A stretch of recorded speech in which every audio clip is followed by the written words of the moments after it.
మీ business ఏదైనా మీ ఊర్లో promotion చేయాలంటే అది సుమన్ టీవీతోనే సాధ్యం. ఇప్పుడే సంప్రదించండి.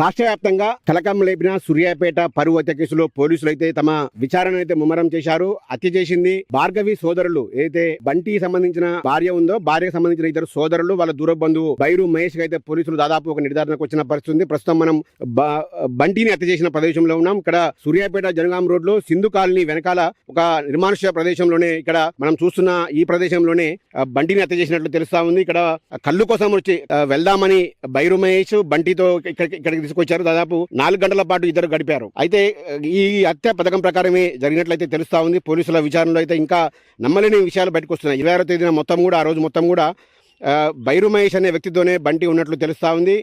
అయితే ఈ హత్యకు గత 2 నెలలుగానే రెక్కి నిర్వహిస్తున్నట్లయితే తెలుస్తా ఉంది. అయితే భార్గవి కుటుంబానికి వాళ్ళ సోదరులకు బైరు మహేష్ దూర బంధువు కావడం కూడా బైరు మహేష్ వీళ్ళకు సహకరించడానికి ఒక కారణంగా అయితే తెలుస్తా ఉంది. అయితే బైరు మహేష్ బంటితో చాలా కాలంగా సంబంధాలు లేవు. కేవలం ఈ హత్య చేయడానికి దాదాపు 2 నెలలుగా బంటిని అయితే బైరు మహేష్ క్లోజ్ ఫ్రెండ్గా నటిస్తూ అతనైతే నమ్మించిన పరిస్థితి ఉంది. నిన్న 26వ తేదీన సాయంత్రం మొత్తం కూడా ఆ రోజు బైరు మహేష్తో ఉన్నాడు. 26వ తేదీ సాయంత్రం కళ్ళు తాగుదామని ఇక్కడికి బైరు మహేష్తో ఆఫర్ మేరకు అయితే ఇక్కడికి ఈ ప్రస్తుతం మనం చూస్తున్న ఈ ప్రదేశానికి బంటి వచ్చిన పరిస్థితి ఉంది. అయితే సాయంత్రం 6 గంటల నుంచి రాత్రి 10:30 వరకు కూడా ఇద్దరు కలిసి ఉన్నారు.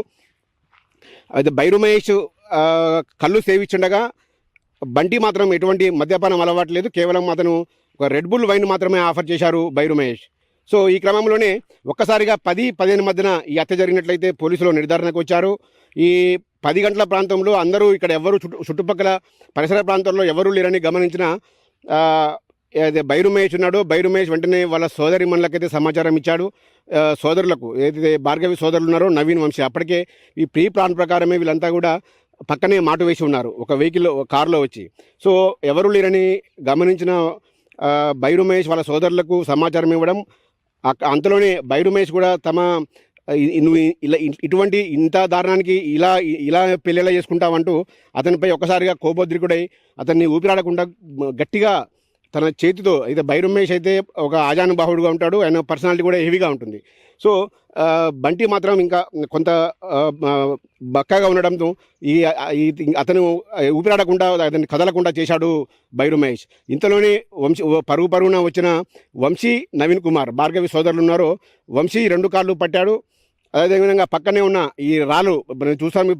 ఇదంతా కూడా ఒక వెంచర్, ఇది పాత వెంచర్. ఇది వెంచర్లో అన్నీ కూడా ప్లాట్లకు పడిన రాళ్ళు ఉన్నాయి. ఈ రాళ్ళను తీసుకొని బైరు మహేష్ మెడబట్టాడు బిర్రుగా. వంశీ 2 కాళ్ళపై కూర్చున్నాడు.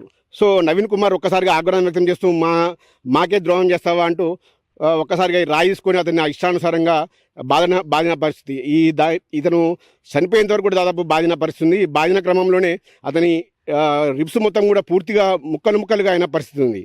సో చంపేసిన తర్వాత బాడీని, ఏదైతే బంటి ఉన్న డెడ్ బాడీని తీసుకెళ్లి తమ గ్రామ శివారులోనే పిల్లడమర్రి చెరువు కట్టపై, కెనాల్ కట్టపైన పడవేసిన పరిస్థితి ఉంది. సో ఈ క్రమంలోనే పోలీసులు అయితే ఇంకా విచారణ అయితే ఇంకా ముమ్మరం చేస్తున్నారు. అయితే ప్రత్యక్షంగా చివరిగా బంటిని హత్య చేసింది భార్గవి కుటుంబీకులని ఒక నిర్ధారణకు అయితే వచ్చినట్టు తెలుస్తూ ఉంది.